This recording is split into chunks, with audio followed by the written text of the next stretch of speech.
Welcome. I'm Andy Zetterbaum, and this is the first week of the Center for Anglican Learning and Leadership class on meeting the God we worship. Let me start by telling you a story. A number of years ago, there was a woman in our congregation who came every week. She was about 73, 74 years old. And at one point I realized that she just hadn't been there for a while. In fact, when I came to think about it, it had been quite a while. 4 weeks, 5 weeks, maybe even 6 weeks or 7 weeks. I hadn't been paying that close attention. And I asked around and nobody else had seen her either. So I went home and I picked up the phone and I called her and I said, "Are you okay?" She said, "Yeah, I'm fine." There's this kind of awkward pause, so I said, "Did we do something or did God do something that offended you in some way?" And she said, "No, you're all fine." I said, "Okay, so what's going on? What's keeping you away from church?" And there was this awkward pause, and then she said, "It's my knees. They're bothering me so much with my arthritis that I can't kneel anymore. And I know that God would not welcome me in church if I can't kneel." I was understandably quite startled because in our bulletin we very clearly say you can either stand or kneel or even sit. But apparently that hadn't registered with her. So I started telling her about what it means to me when I stand in prayer. And I told her about how when I stand in prayer, my own imagery is of me as a child reaching up towards an adult that I love, reaching up to offer some treasure that I found, or something that I've broken. "Here, fix it." Or reaching up, "Hold me, pick me up, I'm tired." And there was this sigh of relief, and she said, "It never occurred to me that these things have meaning." Wow. That was many years ago. And since then, I've watched and listened as person after person has found difficulty in hearing what to me is a great joy in worship. I've listened to the young man who came in his 30s, early 30s, saying bluntly, "This is my last-ditch attempt to find something in church that connects with me. I've tried a dozen different churches and nothing means anything. I know it's supposed to, but I just can't connect." And I've listened to young people who say, "It's just boring." And to old people who say, "Well, it's just not really church anymore now that the altar is no longer against the back wall." I've listened to the friend who tells me that she can't bring herself to come because the sermons aren't so good right now. And I've listened in my own diocese. For those of you who know the Episcopal Church, I'm in the Diocese of San Joaquin.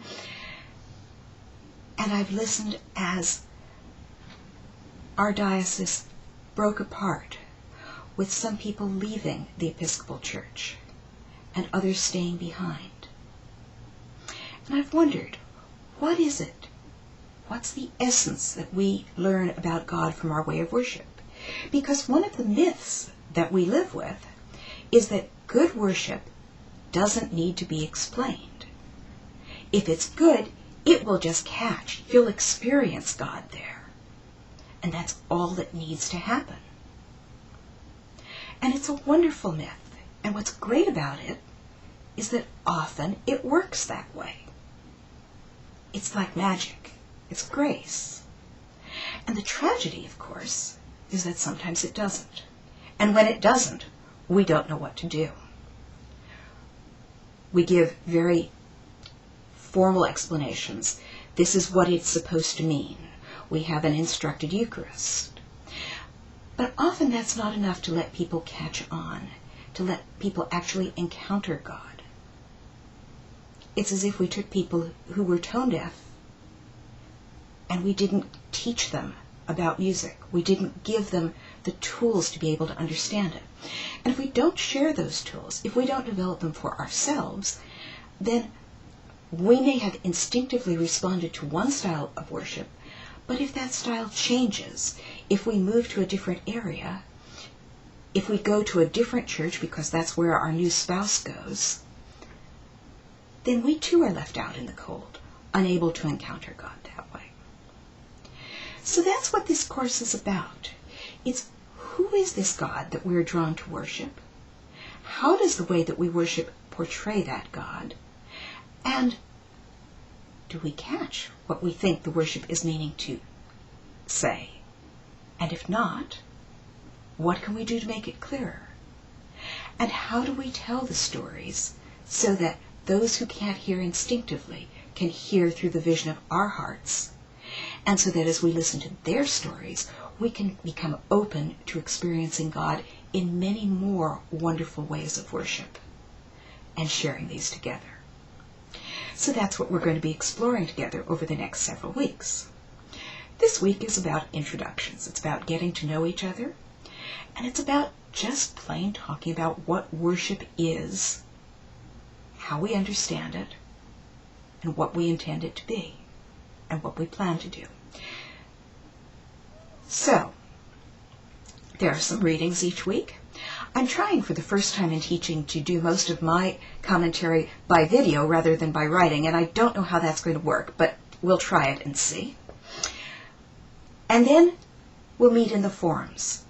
I invite you in the forums to post videos, pictures, music, artwork, not just text. Please join in the discussion, but post anything else that helps you illustrate what you're talking about. And there'll be some specific weeks when I ask for that.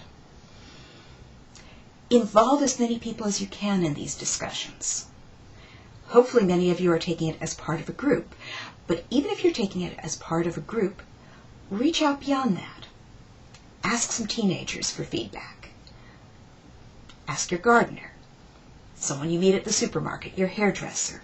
Ask a colleague who comes from a completely different tradition. The more we can learn to listen to each other's stories, and very differing stories, the more we'll gain from this. So that's the starting point. May the Lord be with you, and I'll meet you in the discussion forum.